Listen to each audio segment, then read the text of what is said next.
Hey, everybody. Welcome to the Bass Shed Podcast. My name is Ryan Roberts.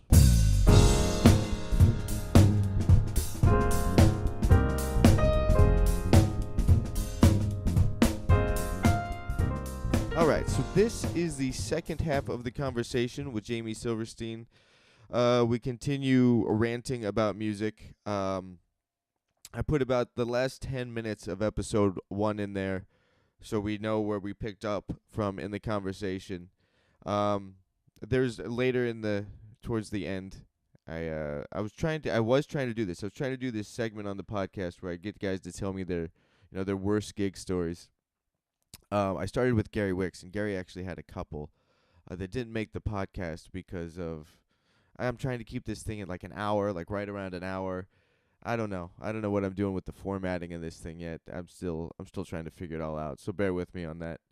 But I just let it roll through on here. So clearly I didn't chop it up, and he'll talk about his gig stories.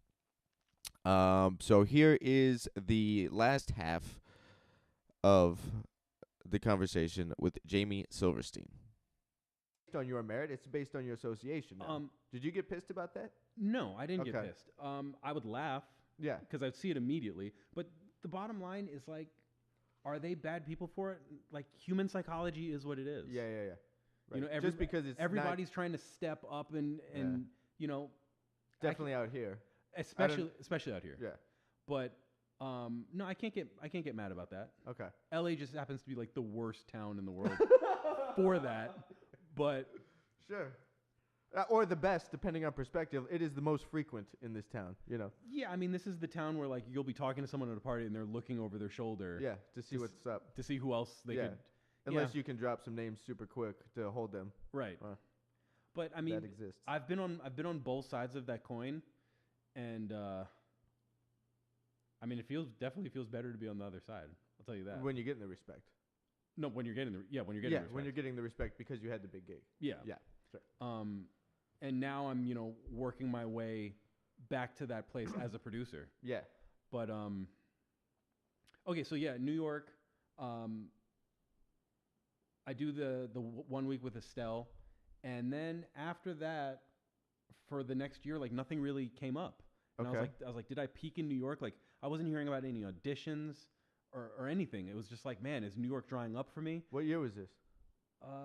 2012. Okay. 2011 or 2012. Okay. And then through my church connections, I heard of one audition. Actually, my whole time in New York, I think I went on 3 auditions, like literally 3. I was there for 7 years. Yeah. I auditioned for this girl named Erica Kane, which I actually got, but but they ended up firing me because, like, they were all kind of like hood dudes and I wasn't hood enough. Okay. And they just didn't like me, even though they liked my playing. But were they the band based out of New York?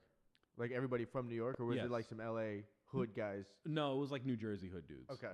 And they just, I don't know, I didn't have the right look. Yeah. You weren't thug enough? Yeah, I guess not. And then I auditioned for Joe Thomas, the R&B guy. I didn't get that gig. And then I auditioned for Lady Gaga. Oh, dope. And I obviously didn't get that gig. Right. But there I met this guy, Steve Styles, who also didn't get the gig. But he now is the music director for Demi Lovato. So he's doing good. Yeah, he's doing all right. He's not mad about it. And I had heard of Steve Styles. His reputation preceded him because he was like the generation before the Nate Jones and the Mitch Cohens and the guys in New York that were like really doing it. Yeah. And what I knew of him is he left New York and moved to LA, and he was playing bass for Britney Spears when Britney was big. Okay. So he was a little older, and I met him, and me and him just hit it off, and like he drove me home from the audition back to Harlem in his Lexus, and I was like, man, this guy, he's so successful as a bass player. Like, I'd never seen a musician live the way not live, but I was in his car, but I'd never seen that before in New York. I had my friend Jocko at home who was like killing it, but all the New York guys were like taking the subway and had their apartments in Harlem, and it's like no one was like really living that good. Yeah. But here, this guy's like driving me home in his new Lexus, and I was like, oh shit. Okay. And then, me and him just like kind of stay in touch, whatever, and nothing crazy. Like he never I don't think I ever saw him again until years later after the Miguel thing. But basically, I moved to LA, and then I'm messaging him on Facebook, and I was just like, "Hey man, what's going on? Haven't heard from you in a while." He's like, "Oh, what's up?"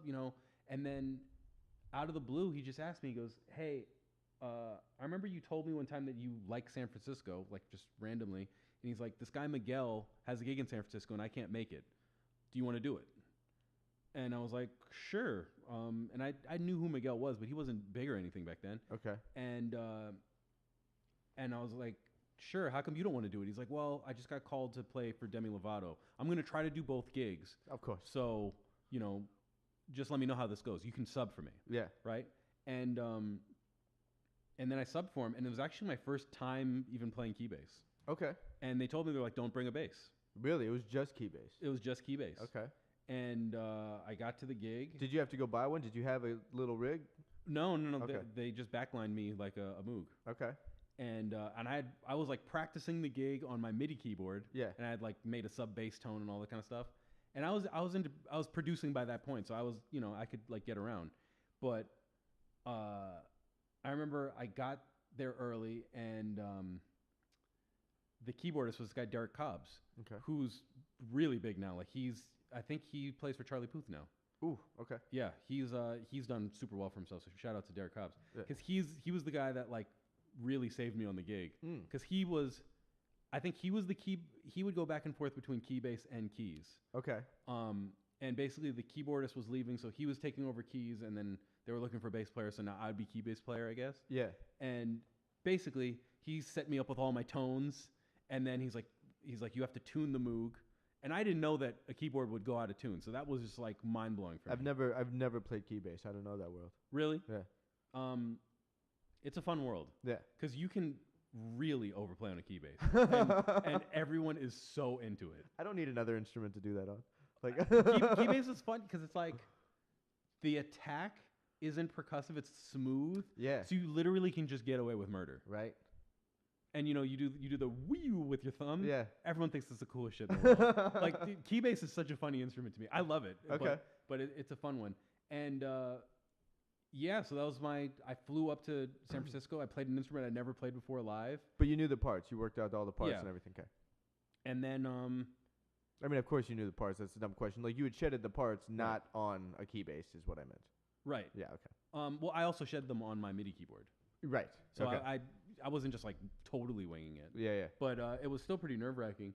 And then I come back from the gig, and I don't hear from Miguel for a few months. And I was like, I guess I didn't do that good of a job, whatever. Right. I come back, and then this guy, Steve Octave, this music director from London, calls me. And he goes, "Hey, people in town say that you're pretty good. I have this artist that I'm MDing named Cher Lloyd. I want you to come. It's basically between you and this other dude. Okay. What have you been doing lately?" Yeah. And I told him, I was like, "Well, I just got back from San Francisco with Miguel. Yeah. I'd literally just done that. Right. And I had something cool to say." And he goes, "Oh, so you're doing stuff out here?" And I was like, "I guess, yeah." Yeah. I just He did goes- that. He goes, I think you're the guy." And Dope. then, Okay. and then, so Cher Lloyd was like on X Factor or America's Got Talent. She was on one of those kind of shows in Britain. Okay. And then that was really my first gig out here, my first consistent gig. In LA.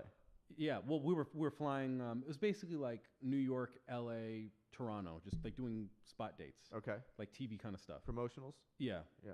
And So you moved out here, and then you got Miguel, or you got Miguel through New York, and then moved out here with Miguel. I moved out here and was doing like church gigs and all that kind of stuff for like the first year. Okay.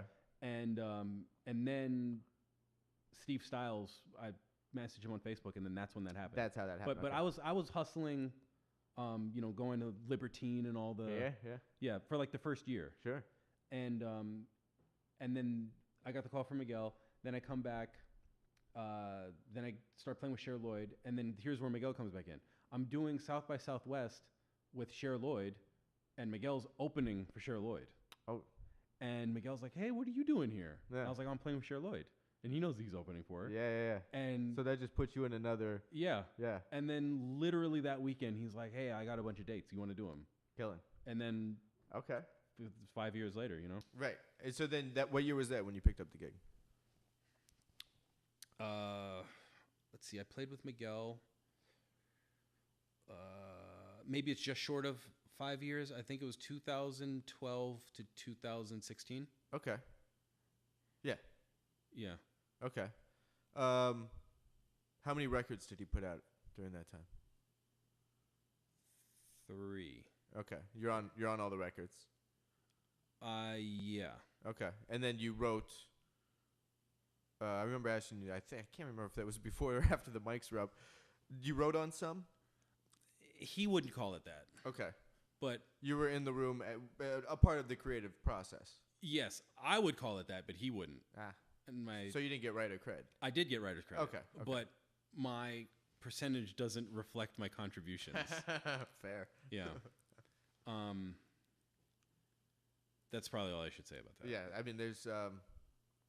I'll tell you who off mic, but my first sessions in LA were for a hip hop guy's label, and like I don't even have credit as a bass player.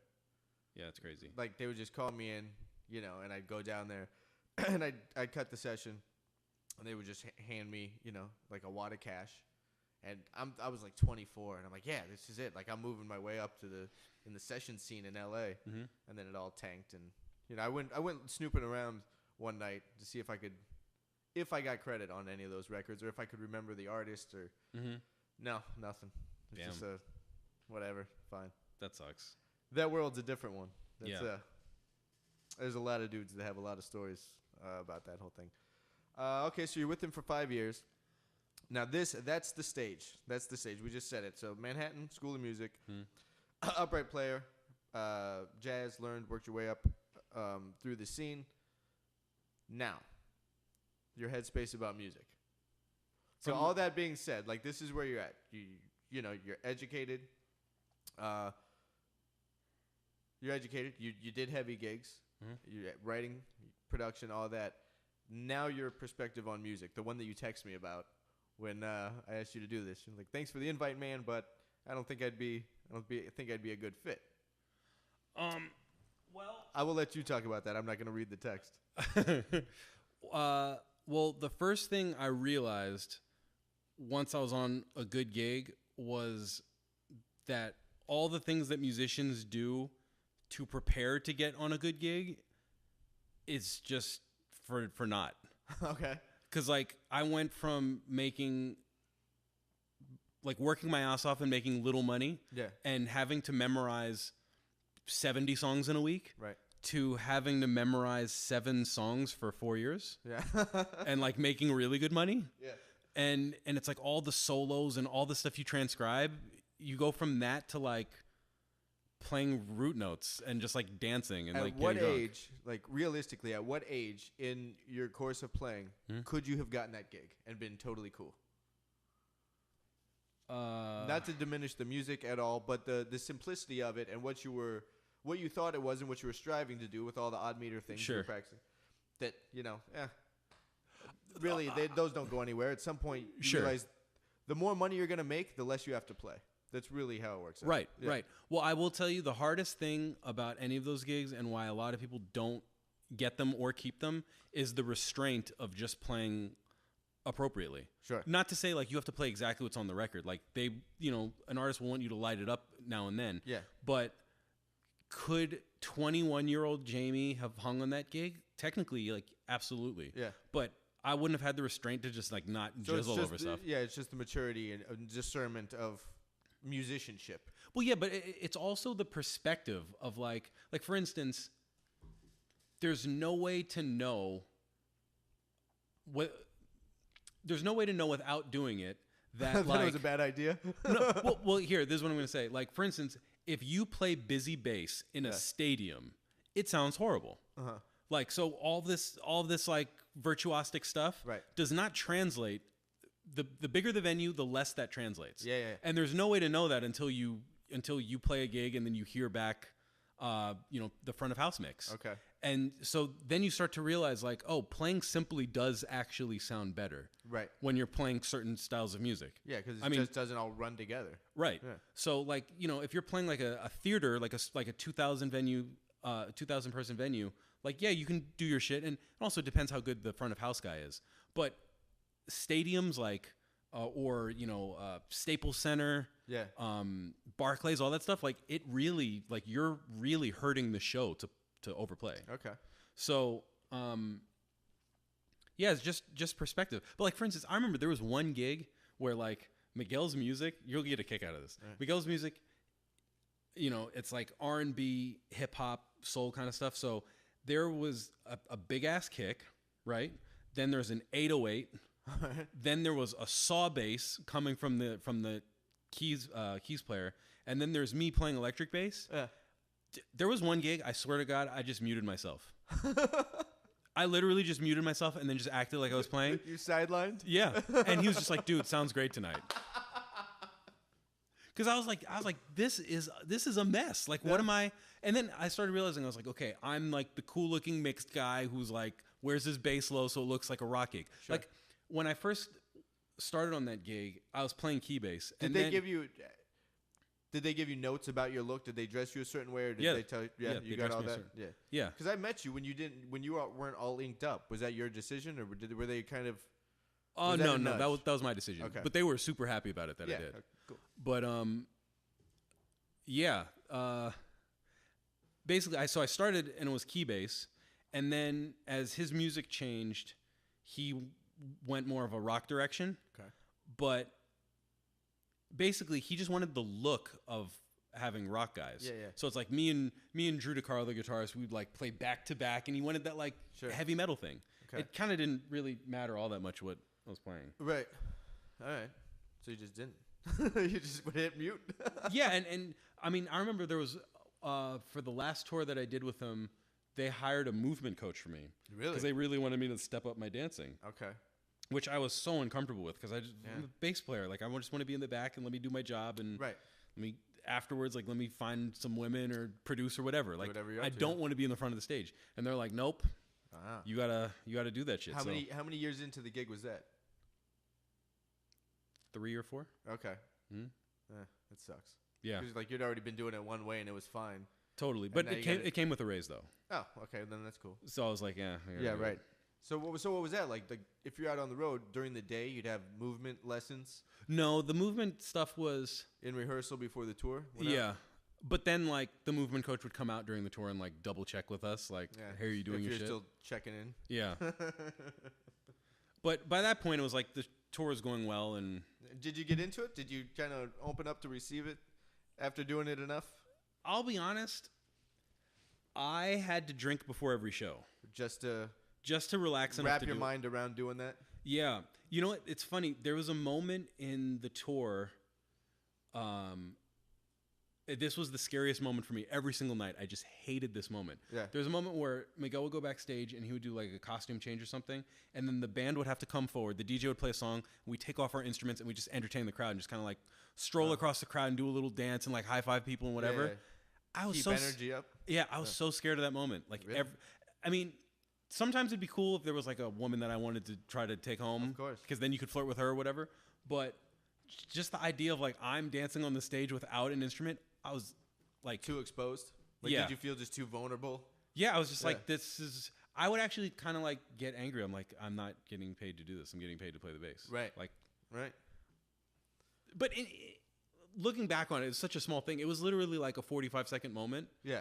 And I should have just gotten out of my own way about it. Yeah. But I was just like, I can't dance. Like this sucks. Right. You know. Yeah, and if that's not your thing, you're already not, feeling comfortable just moving on stage when you have the bass to music you've been playing for years. Mm-hmm. Let alone like, I mean, I don't want to go talk to like if it were me, like I don't want to talk to them, which sounds terrible because I'm hosting a podcast right now. But like, just call me when the show starts. Like I want to just play. Yeah. Yeah. Well, I mean. At that level, what you just said, they're there to see the artist. Yeah. And they like you as much as you're associated with the artist. Sure. Like I still get DMs like, I met you back in Amsterdam, blah blah blah blah blah. Oh, crazy. And, like I still get I haven't played with Miguel for 3 years. Like I still get those. Right. Actually, just 3 days ago, some woman wrote on my Facebook, I have a 3-year-old daughter with Jayme. We met in South Africa. And I was like, no, we don't. Damn. Yeah. So. Damn. I mean, you know her like that? No. Okay. She's just pulling some stuff out of I thin air. literally took like a picture of her Oh. with her with my arm around her. I think she was making a joke, but Okay. I'm just saying like people still know me as associated with that, Sure. even though like to be honest, I'm kind of trying to distance myself from that. Right. And what but being in production, and let's talk about that. So that's what you're up to now. Yeah. You're into production. Mm-hmm. So you're trying to just do that, but have somebody else do that, and you stay in the studio. You want to create that content because you understand the world of it all. You just don't want to be out there on stage and on the buses. You don't want to be on the tour, like personally. Well, to be honest, I would like to go out, not on tour, but maybe like for a week. Okay. I really want to hear the songs that I'm been writing with my artist sung back to me. Yeah. That's one of my like big goals. And hear it realized in a big context? Yeah, I mean, I did hear that with the song that I did with Miguel. Yeah. But I mean, it's so much like his song. Right. And he never really like shouted us out or anything. It's just like he's very into his thing. Okay. But the artist that I'm developing, it's like I'm from the ground up. Like I'm strategizing their sound, what they're singing about. Me and my team, we strategize their image, like everything about them. Right. So to see that come to fruition and have like a crowd sing back like our babies, Yeah. Like that's actually a big goal of mine. So okay. So it's the whole cultivating the music as a brand and then brand management. Right. Yeah. That's a lot to deal with. Do you have any advertising history or marketing? Nope. No, you're just going for it. No, I'm the music guy on the team. Okay. And then my two partners, they're both amazing writers. They're top liners, so they write like lyric and melody. Yeah. And they'll kind of not oversee, but like suggest production ideas because they're super creative minds. But they're really the business guys. Yeah. So like I'll do all the tracks and then I'll mix and do all the production and stuff, and then they do the business and the songwriting. Okay. And what in that process, what do they start with? Like, all right, here's the concept of how we want to release this artist with this image, with this feel. Think this. Let's have the music mirror that, or that's the music. How are we gonna brand the music? Like, which one starts, or do they kind of both figure each other out in real time? It's different with different artists. Okay. I'd say most of the time it starts with the music. Yeah. But one of our artists who's the furthest along, this 14-year-old Angelique, who's just amazing. She's gonna be the next Ariana Grande. Mark my words. Oh, dope. And is there any content out there of her now, or is she still in kind of the coming up stages? She's released some songs before my team got to her. Okay. And she's really big from doing covers on YouTube. Okay. So she has like millions of followers on YouTube, and she has a really good following on Instagram, like 500,000 or so. But she's big from doing covers. Okay. So we're parlaying her momentum with that into originals. Okay. So she doesn't really have anything that shows off her talents as a writer yet. Right. Which we're about to release. What kind of covers was she doing? Just super contemporary stuff. Like she'd cover, The Weeknd, Ariana Grande. Okay. Cool. Contemporary stuff. She's 14? 14. That's great. She sings her ass off. That's awesome. Yeah, she's ridiculous. Okay. Putting a lot of time and energy into that. Do you play on the stuff? Like, what do you play bass on the tracks? You play key bass? Is it just programmed? No, I play a lot of guitar, a lot of bass. Okay. How many instruments do you play? I play bass, guitar, and keys. Okay. I have composer chops on keys, and I can record pretty well on guitar. Yeah. But I don't play them at the level that I play the bass. Right.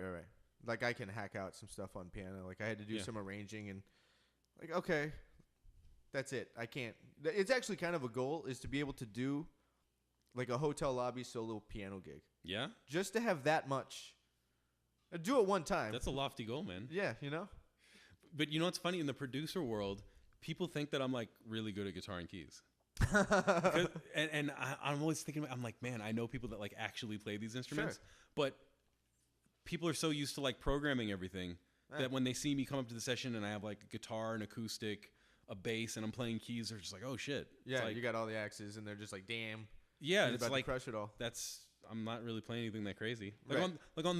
They can definitely hear the difference. Like when I pick up the bass, they're like, okay, this guy does this. Right, you have a feel for that instrument. And right. Yeah. I mean, I'm sure It'd be like a guitar player picking up a bass. It's just not. Yeah. It's not the same. Like there's a touch there that's not. I don't think connects. Yeah. Yeah. Guitar players come at me. Like I don't. I don't know. I don't ever think that really connects like it should. Yeah, it's funny. I've been practicing guitar mostly now, and I'm having to like totally change my fretting hand over and like play on my fingertips and all this just to get like a legit guitar tone. Right. Like bass technique does not work on a guitar. Right. Like at all. Yeah. So I couldn't deal with the string spacing. Like I can never get that together. Mm-hmm. At one point in my life, I thought about learning just enough guitar to teach beginner guitar. Yeah. Just as like a day job. Mm-hmm. Like something I don't really care that much about. Mm-hmm. I care about teaching. But I don't care enough about the guitar. So if like the student doesn't practice, whatever. Like I'm not offended. Whereas like I'm trying to instill this bass knowledge, and they don't care. Like I take it personally. But yeah, and I would like go through these books and try to learn guitar, and just like, man, I can't do this. This isn't my thing. Man, so what's the juicy stuff you wanted to ask me? I feel like I've did we cover? You think some juicy stuff? The state of bass. Where are you at with that? Where do you think it lives because of the internet musician? Yeah. Versus what you know about current music production. Where's the disconnect there? A huge disconnect is that because there's the Instagram bass player guy that's gonna, and then there's what you play on a major tour. Yeah. But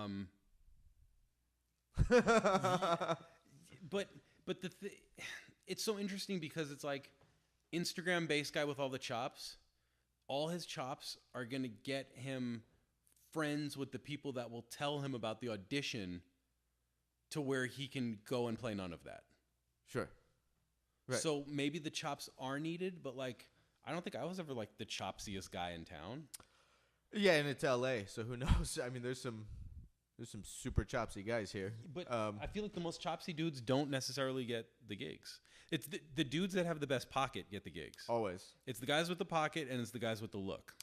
And yeah, the dudes who know when and how to stay out of the way. Right. Yeah.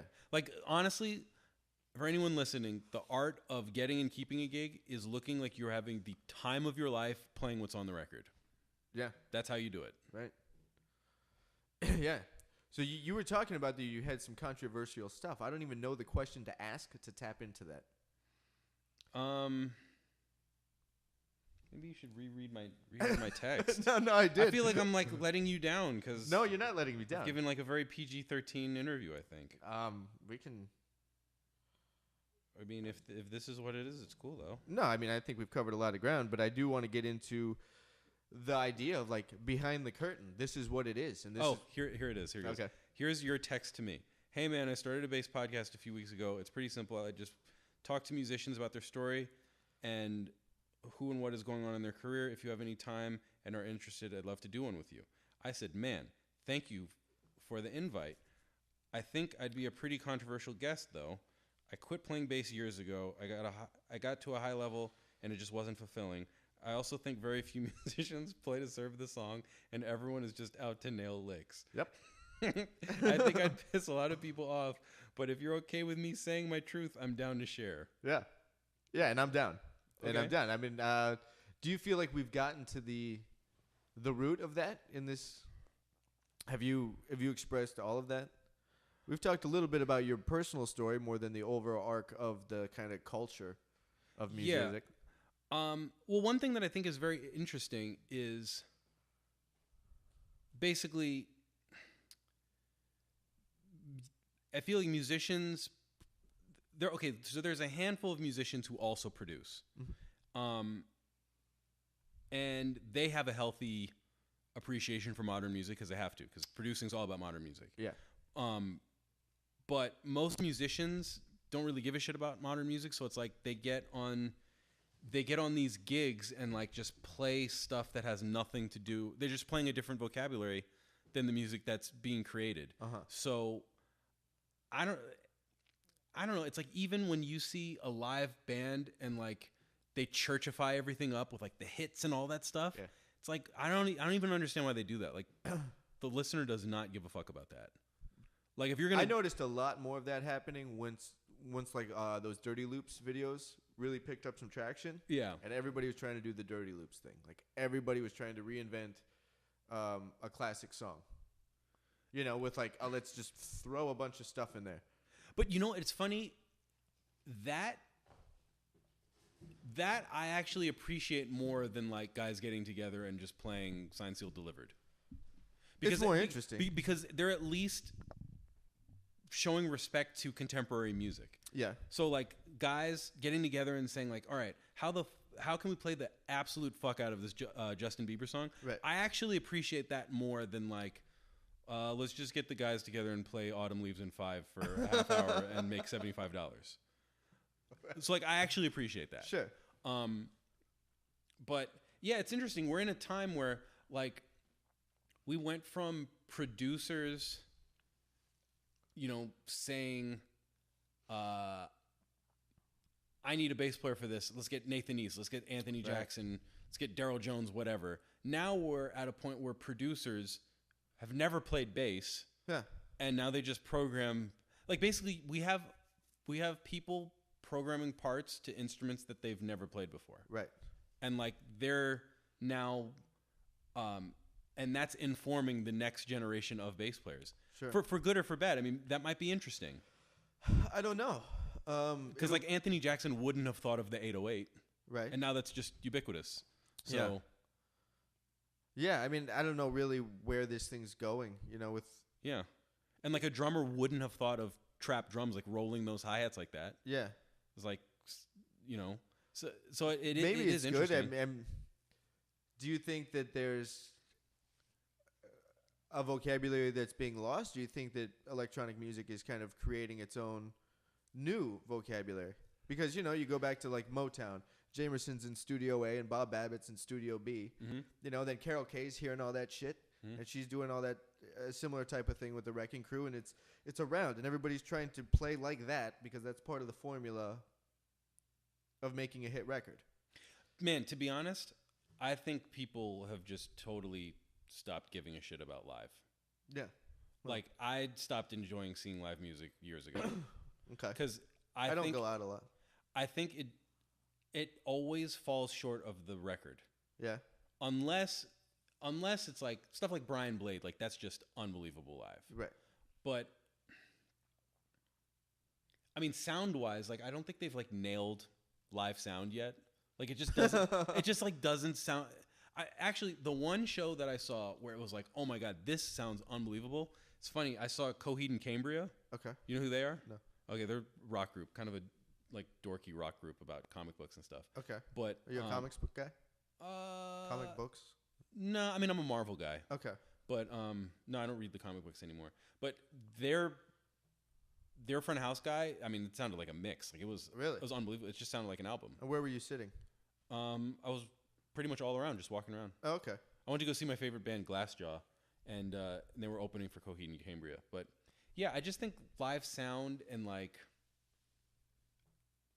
it's funny, like I was on tour for years and you know, you'd go out and you'd sound check and there'd already be people waiting there, like maybe in the mud or like in the hot sun or something. Yeah. And I'd be like, you guys have been waiting for hours to see this fucking show. Like I would never ever do that. So did the tour give you seeing what it absolutely is? Like you played some big stuff, I'm assuming. Like what were the biggest gigs you did with Miguel? Or some of them. Unless there was like one, like that was the biggest gig we played. I don't know if there was like one of biggest. I mean, we did Staples, we did Barclays. When we played in Abu Dhabi, that was a huge crowd. Oh yeah, that was huge. But you know what's funny is like when you play for the huge crowds, it's actually like less nerve-wracking. It's way more personal. Because you can't see their eyes. Yeah, it's way more personal to play like the 2,000 seater. Right. So, you know, playing Barclays and all that stuff, I was like, this is whatever. That stuff sounds impressive on Facebook and stuff. It's not like the cool stuff that I'd much rather play the Fonda than Staples, to be honest. Interesting. Yeah, like way more. Yeah. All right. But point of the question is, if you played these big Abu Dhabi style gigs, Yeah. did that ruin it for you? Did that ruin the mystery of, I don't know when it happened for me, but realizing what it was versus always having, being a musician was like this mystical thing that I just kept working for, and music was that, and listening to records like, man, what is that? That's amazing. I have to figure it out because it made me feel something. Sure. And then you learn it, and then you start doing it. Then you go back into the control room after you cut a session, like, yeah, cool, that feels good. All right, guys, catch you on the next one. And it's just like, it's not a mystery to you anymore. Sure. And it's kind of like, shit, I still want the mystery a little bit. I still want that little kid, like, man, what was that? Well, I think here's my view on that, and this is something I think about all the time. You have to make the choice of if you want the magic or if you want the wisdom. You can't have both. Okay. And if you have the wisdom, then you can create the magical experience for other people, sure. but it won't be magical for you anymore. Right. So, like, for instance, there are records that I grew up listening to that I refuse to learn how to play on the bass. Because you want to preserve it. I want them to feel the same way to me. Oh, that's amazing. What are those records? Like some hard rock records. Okay. Like Glassjaw, and I've always liked emo. It's kind of like a guilty pleasure of mine. So like Paramore and stuff like that. Yeah. Like I've never sat down and just jammed to that because I want that to just feel special to me. Right. You don't want to like muddy it up with actually knowing how to do it. Yeah. Yeah, it's true. Sure. And I have so much respect for the guys that play that kind of music. But and that's how I feel about production, because production, like every day I want to wake up and learn how to master and learn how to, oh my God, like how do they get the vocals to do that? And like what reverb are they using with this? Okay. And I'm, learning at a super rapid pace. Obviously, like I have records out and all that kind of stuff, but sure. I don't know that it'll ever not be special to me. But then again, I think I never thought that bass wouldn't be special. I never thought that bass would ever not be special to me either, though. And now how do you... So maybe... Bass, so right, you don't have the same fervor for bass that you had. When you pick up a bass, what's it like? Is it just like, and you just kind of go through some, you let your hands do the motions? Or do you like sit down and you can still kind of really connect with it? Like, where are you at with it? Is it still in there on some level and it's just backburnered? And kind of... No, I don't have, like, dislike for the bass. Sure. I don't have, like, anger towards the bass. What I have is, like, disdain towards, like the profession of bass. Like, me going to rehearsal and me learning some music and, all, like, that whole thing. But, like, yeah, I'll sit down and, watch Netflix and, like, be playing my scales or whatever. Yeah. And every time I record, like I'll get excited, like, oh wow, that bass player, that bass part like locks up the record. Right. Or whatever. Like I still feel the magic of the instrument, but it's not as magical to me as producing is. Because like basically anything that I'd want to be able to play on bass, I can, or I can at least practice and get there. Sure. Like now something that might be challenging for me to play is like if I'm like palm muting, and it's kind of a busy line and I need it to be like really even. Yeah. Like that would be challenging for me. But like I'm not sitting there like slapping or something. Right. Yeah, so. I got into the slap game when I was young, and then I Funny how that thing fizzled out. What's that? Funny how that thing fizzled out. I mean, in gospel though, like you can slap and sure everyone will be into that. I mean, I was really into it, and I was developing all this double pluck thing. I never got into the double thumbing, but I was trying to work all this out in the groupings of 5. Mm-hmm. I was doing that stuff too. Yeah, like I couldn't even like play a tune, but I'm working out groupings of 5. Like, it was misdirected time spent.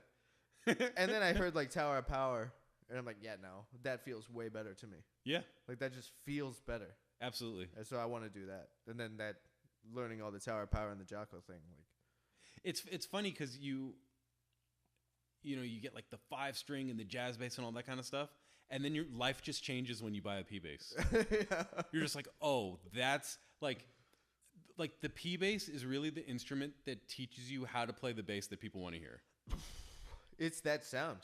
It's because no one like you have a P, you also have a Federa, right? I have 2 Federas. I have those are both 5. Both 5 jazz, yeah. Okay. And I have 2 Ps. Okay.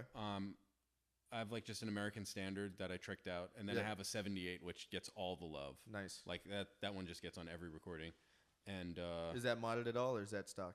I modded the tone pot. I put this thing called the tone styler in. Okay. Which is I'm such an advocate of this thing. This thing's fucking amazing. It's basically a detented tone knob that has because you know how a tone knob is just like a cutoff filter. Yeah. So basically, the thing that's different about it is there's more of a resonant peak on it. Okay. So basically, it has 12 positions, and each position sounds distinctly different. Oh. Whereas, like, on any other P bass, you probably have, like, tone wide open. Obviously, that has a sound. Yeah. Probably put it half closed and then closed. Right. Those are your 3 tones. Sure. Whereas, like, on this, you can really hear the difference between, like, one micro adjustment. Yeah, you can hear the difference between, like, click 3, click 4, click 5. Oh, and they're actual stops. It's not just like one. Okay. Oh, it's fucking amazing. Oh, that's dope. It's fucking amazing. I have them in all of my passive basses. Is it safe to say that you're not necessarily you just see a broader scope of music? So you see music in a bigger sense instead of just the bass. Absolutely. So it's not that like the bass is hasn't lost. You haven't lost passion for the instrument. You've matured and you see a bigger picture of the scope of what things are and where the bass lies in that. Right. Yeah. I realized. I think I was fortunate to realize, at a younger age, the advantages of developing laterally versus developing vertically. Like, explain that. Like basically, for me to pick up guitar and pick up singing and pick up producing and pick up mixing and pick up all these things, that would take me further on my journey than like learning this solo and learning this slap technique and and just like stacking abilities on the bass. Yeah. It was, and then that was reaffirmed to me once I started making good money playing the bass and learning and having to utilize way less skills than I actually had. Right. Because I remember one time I was sound checking and I was slapping all of the Miguel songs. Okay. And Miguel was like, "That's funny." It was just a joke. But like in a "that's funny, don't do that" kind of way. Yeah. Like in a "that's funny, but I'm not laughing, stop that, it's offending me" kind of way. So I was like, yeah, this is. You're right. That's. I like that how you stated that about the stacking of skills. Yeah. I think about some of that in a lateral capacity because of just the amount of knowledge you have to come from, and like this, you have a really broad toolbox now, so that when you get on a gig or a session, you can, unless you're getting direct notes from a producer, but if you have some creative license as a bass player, you can kind of a lot of different things on the bass to find the right part. Right. Now there are, I do think, skill sets that are just to grow as a musician. Maybe if you want to challenge yourself to do something, kind of novelty-esque. Sure. Like giant steps in 11 or something. Like, rarely is that going to get called on a gig. I've been on gigs where giant steps in 7 has been called, but the really complex meters, no. But that some of that gets called in LA because guys get bored and no one's listening. Well, here, let me interject. What I have a huge problem with is why was Giant Steps in 7 called? Right. Because who the fuck wants to listen to that? Well, you can say that about Giant Steps. And you can say that about 7. And then you can put those together. So it is really just for us to entertain ourselves because we've lost them. I really think that. Exactly. So, like, who's eating dinner? Who's eating like their chicken mole? Yeah. It's like, you know what really like enhanced this romantic date with my wife is Giant Steps in 7. Right. Maybe I should go request Giant Steps in 7 so she'll go home with me. Yeah, exactly. So it's like it's that mindset. That's actually what I have the biggest problem with. Sure. As far as local musicians, because I've done so many gigs where it's like we're on stage and we don't give a fuck if anyone's listening and blah blah blah, and it's like that's why the gig pays $50. Yeah. The gigs where you get paid $1,000 a gig, it's because you care about. You're playing it for them and not you. Right. Yeah. The more you can take yourself out of something, the more you are serving your fellow man, the higher you're going to be paid. The more you are serving yourself, the less you get paid. Sure. And how do you go through that process of getting out of your own head? And I do think that any way to get out of your own head is to make something more important than yourself, right? Right. So if it's not about you anymore, if you're doing something for somebody else, you're automatically out of your head because they're the focus. So that being said, where do you put your focus? Like, what are your ears like, and how do you think about this listening process? Do you just play?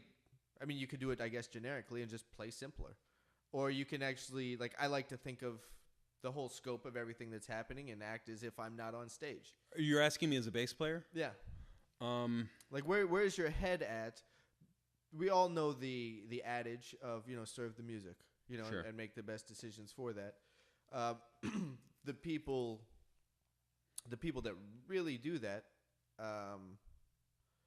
it's noticeable. Yeah. Who like, and I honestly, I remember hearing that at a certain age. I think I was like, I don't know, 17 or 18, before I understood it. Mm-hmm. Because you always want to let your peers know that you can hang, right? You want to let them know about everything that's in the toolbox. Which is so stupid. Like, dude, check out all my tools. What rich person walks around saying, I'm rich? You know that, right? Right. Yeah. Right. Like, Anthony Jackson doesn't pick up the bass and in the first verse be like, look at me with these fucking baseballs in your face. Yeah. Like, you got to wait until second chorus at least, or probably the bridge for him to, like, light it up even a little bit. Yeah. So, yeah, I just think it comes from a maturity and also just, like, an appreciation for song. And honestly, it really changed for me once I started producing. Yeah. Because when I was solely focused on the bass, my only outlet of expression was the bass. So it was like, all right, if I'm practicing these double thumbing things and blah, blah, blah, right, it's got to manifest its way somehow on the gig that I'm doing on Friday night. Sure. And that was my expression. But once I started expressing myself producing, and bass wasn't my only avenue, I started playing better bass for people. Right. Because that wasn't my only means of expression. I wasn't grading myself as a creative human based on if I'm nailing some quintuplet bullshit. You know what I mean? That's like, once I started producing records, that's when I was like, you know what? I'll bring the 4-string and like, let me just lay low. And that's when people were just like, right, like, this dude sounds good. Yeah, and I think that there's some, initial, there was for me, I can't speak to anybody else, like initial insecurities about playing, like, is this good enough? Is this good enough? Well, I better show him I can do all this so that it will be good enough. Because if they can know that I can do this, then I'm accepted.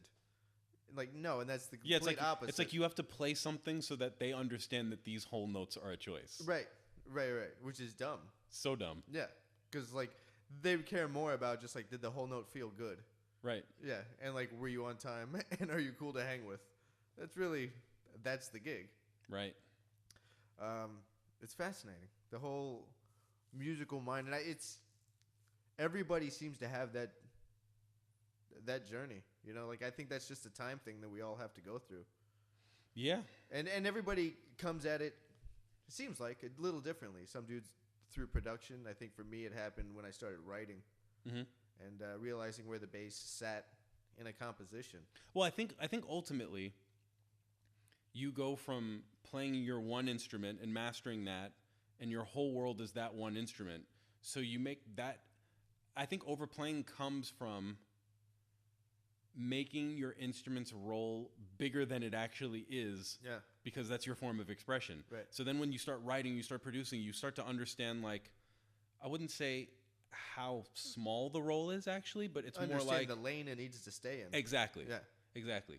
And it's, until you can step back and look at a song from a bird's eye view, you're kind of driving outside of the lanes all the time. Right. I had to do this arrangement for a short film, and take these songs that were sent to me by the composer and arrange it for a Dixieland instrumentation. And the director wanted tuba and bass. And that was interesting to write for because it's the same territory. Mm-hmm. And that was a lot of fun. Super easy session to cut. Like, I played on it too. Just like staying out of the way. Mm-hmm. It's like, man, I don't know what I would have thought about this session if I just got called for it. I would have thought, like, why didn't you program this? Like, why are you even calling me? Like, but it's fun. I don't know where I was going with that. It's fun to learn those things and learn how easy it is. And once you kind of see, like, yeah, and that epiphany comes. I like those moments, and I guess those are still attractive to me, is the mystery. Yeah. Because those little epiphany moments happen when you start to understand music on a grander scale of the entirety of the song. Yeah. You know, and you as a producer, I'm sure you understand now how frequencies work together better and where things are notched and where things are boosted, and understanding that whole palette. Right. Not just the instrumental parts. Well, it's also interesting to realize, what's the word? What works for humans viscerally about music? Like, actually, I have a thing about this, but I'm interested to hear what you have to say. You know, because you can be on stage and like, oh, we're nerding out about D minor 11s going up chromatically, and it's like you look out the crowd and they don't care about that, but it's like you really hit a D minor groove and like everyone's playing in their lane and stuff, and now the room starts to dance. Yeah. You know, so you start to, you know, I think people learn their instruments and then they abuse their powers quite a bit, and then they start to like play harmoniously with people and then actually start to serve people. Sure. I'm a big proponent, or a big believer rather, that like God or whatever you believe in, you know, gives us these abilities, and we're really just a channel for them. Sure. Like, I believe it's my job to keep my skills sharp every day. Yeah. And if I keep my skills sharp, then I will be given opportunities. Right. And if I don't keep my skills sharp, those opportunities will just be given to the next guy who keeps his skills sharp. Right. And like, you can think about it on the meta level, but because it impacts our finances, like that's a big driver. Right. To keeping the skill set sharp, because like, well, damn, I got to pay rent. Right. You know, so this has to be, I don't have the luxury of being a dick on the gig. Right. I need them to call me back. Right. We were talking about that too. I don't know how you feeling. Like we've been going a while. This is so far the longest one to date. Is it? Yeah. But should I shut up? Or? No. I'm into it. Like if you want to hang. Yeah, sure. Yeah, all right. You want to take 5? No, I'm good. Okay. We're going to take 5 and just be doing this. Yeah, let's get into the economic aspect of it. And getting into production, there's the likelihood of way more money. Yes. Than just a bass player. Yes. I mean, I can't think. Maybe Blackstone. I don't know him. He's probably doing okay. He makes a fuckload of money. He makes a lot of money. Yeah.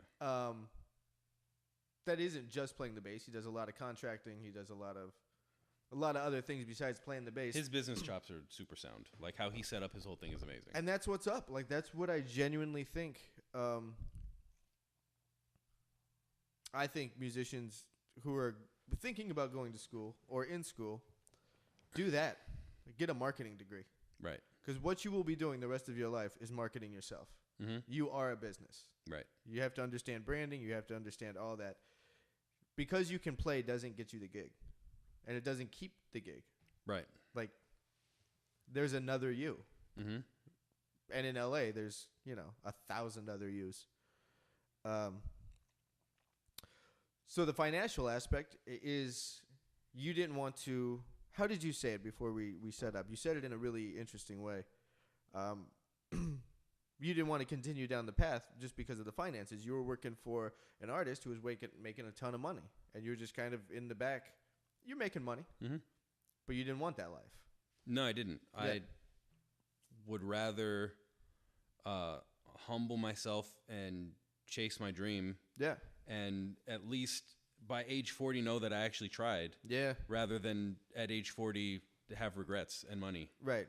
And have to go back out on the road and you're still doing it. Yeah. I think there's something to that. I got, like we were talking, I saw what I was doing and I'm just like, I don't want to be doing that in 10 years. Right. Like I gotta nudge some things around and get into some other stuff. And because that's not the only aspect of me as a musician, and like you, like just playing bass or key bass, that's not all you do. Right. So there should be an outlet for the entrepreneurial musician. Yeah, and no slant on the guy that literally just wakes up and wants to play the bass, and that's all he wants to do. Like, Absolutely. honestly, God bless that guy. Like, All good. you know, It's a big world. One of the best phrases I've heard about music is from another bass player, and it's a big world, and there's room for him too. You know, like there's space for that guy. yeah, Just as much as there's no. This whole conversation, although I agree with most, I can't. You haven't said anything that I disagree with. I That's agree good. with I agree with your perspective on it all. But if that's not someone else's thing, that's fine. Mhm. Like this is just ours, and that's cool. I don't. You know, I've been gigging a long time. I've been gigging since I was like 17, and local gigs don't pay that much more. You know, but gas is more expensive. LA's more expensive. You know what I pay for an apartment. My sister like owns a 3-bedroom house. You know, in Phoenix. It's just like, if I'm gonna stay in LA, like something's got to give. right. Like it has to do with quality of life, and it doesn't mean going through this whole developing process and maturing process where you begin to see music on a bigger picture. You've experienced more life. You've seen more of the world. I haven't traveled the world. But you're Well, at some point, if you want to. yeah, you know, I think I want to do it recreationally. I don't want to. It's definitely better to do it recreationally. I don't want to have to blow into a city, you know, be able to go get like a sandwich and then go to sound check and a gig and then fly out. Like I want to. Yeah, I want to like immerse myself, like, you know, go hear the locals play, and Dude. wherever I'm at. We did one gig with Miguel in, why am I blanking on this? It's in South Africa. It's basically it's more east than Cape Town. Okay. It's like the most east part of South Africa, and we flew in, and Miguel sang, but the band lip synced. Yeah. So we flew in, we got backstage, we lip synced the gig, and then we flew home. We didn't even sleep in South Africa.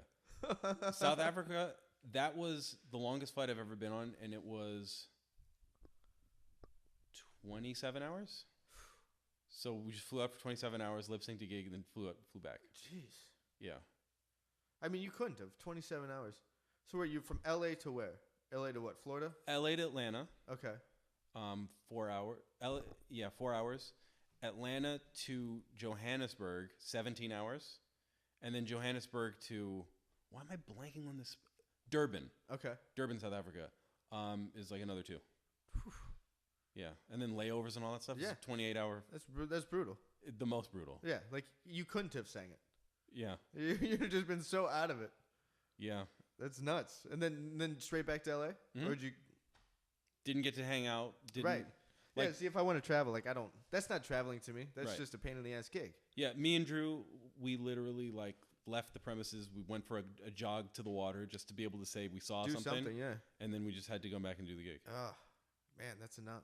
Like, that's Yeah, that's and, too and much. that's, I mean, there were times where it's like we'll be in Sydney, Australia for a week, That's dope. and that's amazing. But Yeah. you know, there were other times like one of my favorite places that I traveled to, that I was only there for 6 hours, which sucked, was Marseille, France, which was amazing. There was castles everywhere and shit. Yeah. So cool, but we didn't even spend a night there.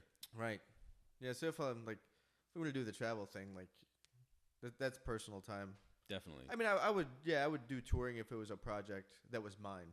Mm-hmm. I mean, at this point, that's all I want to do. I don't know if that makes me a narcissist. No. I've just spent so much time doing the thing for everybody else. That's exactly how I feel. Yeah, it's just like, I've done that. And I can go back to that anytime I want. Those gigs are going to be there the rest of my life. Totally.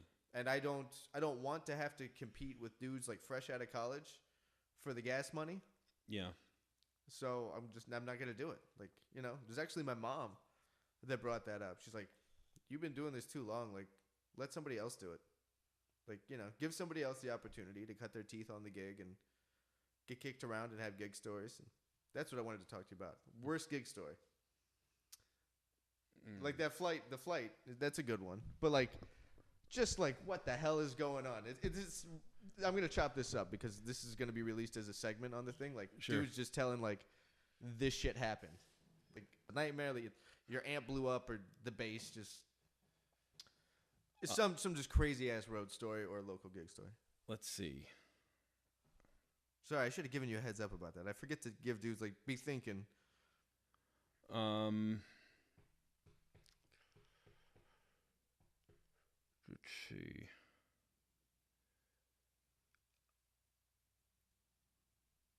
There was a time we were playing with Miguel in London for the O2 festival. Okay. And Miguel's music is mostly track. Yeah. Like he'll have guitar, bass, keys up on stage. But it's mostly track. Like all the background vocals, 808s, effects. Right. All stuff, all track. And it was like 106 degrees, and the computer just shut down. There was no backup, like No. playback rig? And we had to, and it shut down on the first song, and we had an hour set. But it was cool during sound check. Yeah. Okay. That was brutal. So what happened? We just had to do like, we had like the smallest sound. Yeah. It was like we heard back the playback. It was insane. Right, It was like you're in the corner of a it was Starbucks. humiliating. Yeah. It was so humiliating. Then there was the time that the tracks didn't work on SNL live. Oh, did that happen? Yeah. Okay. Yeah. I didn't see that. Yeah. That happened. All right. Should I release the YouTube video with the? Is it on YouTube? Have you looked it up? It is on YouTube. Yeah, I might. But okay. I don't know. There was that.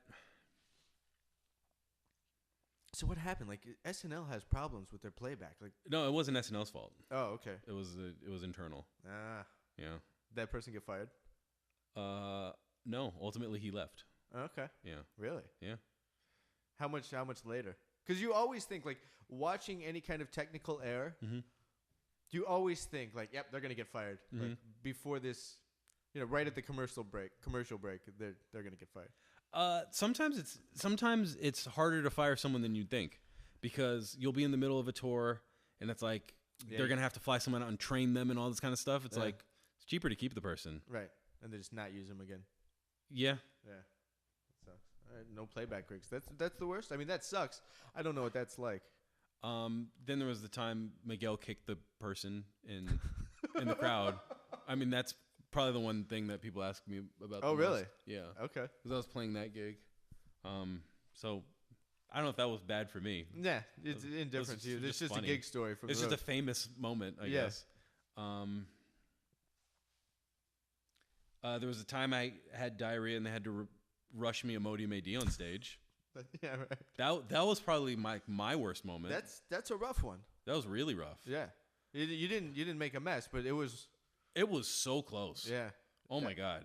It was mid set. Yeah, and I was wearing white pants. Ooh. Yeah, it could have been like really bad. Man, that would have sucked. Yeah. Yeah, and all this is flashing before your eyes, and you're also thinking like, there's not a damn thing I can do about this. Yeah. If it just goes like. Yeah, I think we're doing this. I think all I could have done was just like never have turned and then like backed off the stage and like down the stairs. Somehow hose off. Yeah. Man. Oh my God. Yeah, that was definitely my worst moment. Yeah, that's a rough one. But you were talking about you used to get anxiety. Yeah. Yeah. Yeah, I used to get anxiety because I just didn't want to be there. Right. How many years in was that? You were with Miguel for 5. So that was the 3rd year in. Okay. We're opening for Drake. Yeah. Just over it. Yeah, just. Was it tour life? Was it the gig? Combination? Like you still had this creative thing that there's no outlet for you creatively? I just didn't feel like I was living up to my potential. As just a overall musician. Like yes. the amount of things you can release into the world. Yeah. Yeah. But I mean, as far like tour life was great. It's like everything's paid for. You get paid pretty good. There's women everywhere. Yeah. Like, if you could be satisfied just playing your instrument, it would be awesome. Right. Although it is definitely not good for personal. I don't know how to say it. It's not like it's bad for personal relationships, but basically, like when you're on tour, kind of the tendency is for your life at home to just completely deteriorate. Sure. Like I literally don't know one person who's mastered that. Keeping a solid home family life situation together and being out. How many dates a year would you guys do? The first 2.5 years were really heavy, and then the later years were not so heavy. Okay. But the heaviest, I think I was out for 10 months out of the year. That was really crazy. Yeah. And then do you still have a place back in LA that you're paying for every month, or did you just like sublet your place and you didn't deal with it so you could just be wherever you're at in the world? No, I just had a place. Okay. I mean, because I had studio equipment, so I didn't want to like Yeah. be subletting it. But yeah, I mean, just like having the girlfriend or the family, and also you don't know how your friends are going to take the fact that you're like moving up. Right. You know, did you lose some cats along the way, or just jealousy, or like thought there's misunderstandings about like, oh, he's got the gig, so now like he doesn't talk to me, even though like we came up together. Yeah, Really? There's definitely that. Huh. Absolutely. That sucks. I mean, and still in the producing world, there's definitely that. Yeah. Like jealousy is just a human thing, you know? Yeah. Right. I was asking Sam about that, about like the dynamic of writing sessions that he's on. And he was talking about how a lot of alpha personalities just kind of don't end up staying around too long. You're working with one core of guys. Like you have one specific team, right? Like you're the music guy, you got a couple business guys, and you're your own entity. So it's not like you're an individual. You all come as a package. And develop. No, we all do work separately as well, though. Okay. Yeah. How do you deal with the personalities that come in and just like you know, just from the gigging world, like, yeah, this isn't. I'm not gonna like you. Well, honestly, producing. And if I've gigged with you, not you. That is not you. That's the other guy. Honestly, producing is way more intense than playing the bass for me. Like for instance, just the act of writing a song with someone is so much more personal than like jamming with someone. Yeah. So, you know, when you're in a room with someone who has an ego and they're contributing lyrics, yeah, which is like a very open thing to be, right? You know, vulnerability that everything else in the music should be supporting, right? Yeah. And then you like kind of not that lyric and blah blah blah. You know, that can be like way more heated than like it's actually E flat 7 instead of E flat 6. Yeah. It's like right. It's like that moment doesn't mean as much as like I've been thinking about this line for 20 minutes and then I said it and everybody hated it. Right. Or this line is my 20s. Yeah. You know, like it's this deep rooted personal thing. Right. Yeah. All right, but you feel like what's the projection now? Your production, releasing more, developing artists. Mm-hmm. These are the things. Are you dealing with multiple artists to release at the same time, or are you just really putting kind of all your eggs in one basket, artist wise, and then continue to just produce on the side? No, we have a few artists. Okay. They're all at varying stages. Yeah. In development, so some will need to be incubated longer, I guess. Yeah, sure. But yeah, you know, different artists, different styles, which is really fun for me because I don't want it to ever sound like the same guy produces. Sure. All 5 or 6 of them, so I get to wear different hats all the time. Cool. Which keeps my chops really sharp. Yeah. So. What's the palette that kind of some of them are coming from? You know, we've got like the modern pop urban and Ariana Grande kind of thing. Yeah. And then we've got one artist who is kind of like the Billie Eilish, Lana Del Rey thing. Uh-huh. So that's a pretty big spread right there. And then we've got one artist, and he's kind of like a 1975, like a not U2, but he just has like a big like English sounding kind of voice. Okay. So he's more in like an indie kind of thing. Is it like a power rock? No, like not big not, sound. Not rock. I mean, if you're familiar with the 1975, like that's one of his influences. Oh, okay. So he's really into that. Just like in that kind of indie emotional synth wavy kind of stuff. Yeah. Then we've got one artist who's like straight up R&B. Dope. This artist from England, this Indian chick.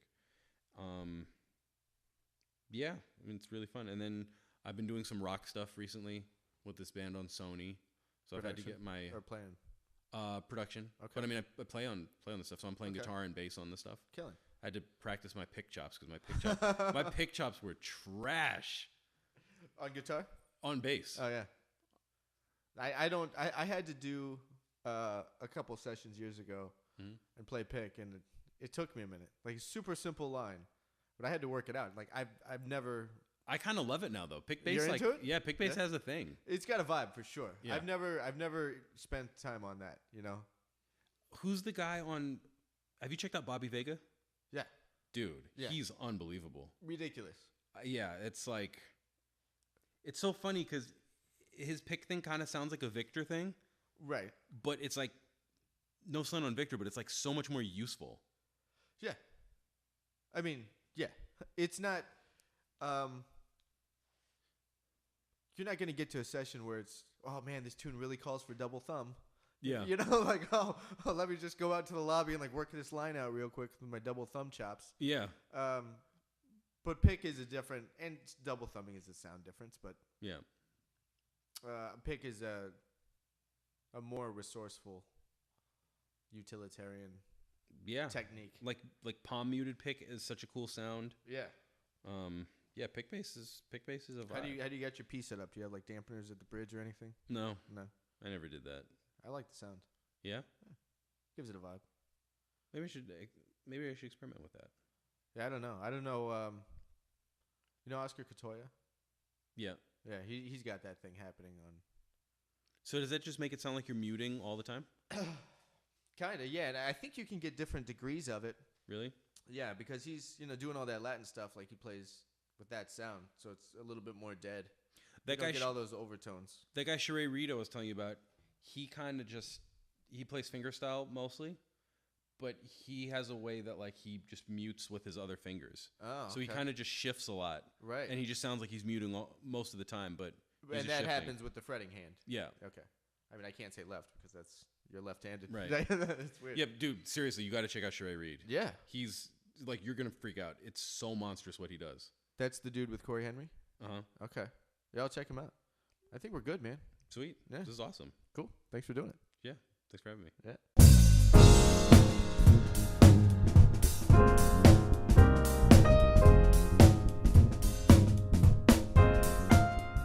All right, so there it was. There was the second half of the conversation with Jayme Silverstein. That finishes up the marathon conversation we had.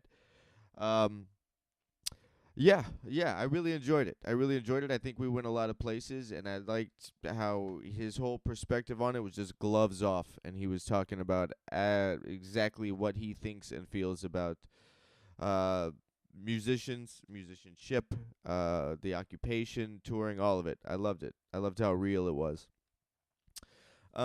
In other news, there's not a lot of other news.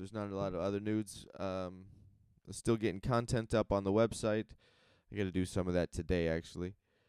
For free transcriptions and news, you can text SHED, SHED, to 66866, and we'll keep you guys all up to date on what's happening with the website and the content there and what transcriptions I'm releasing and when.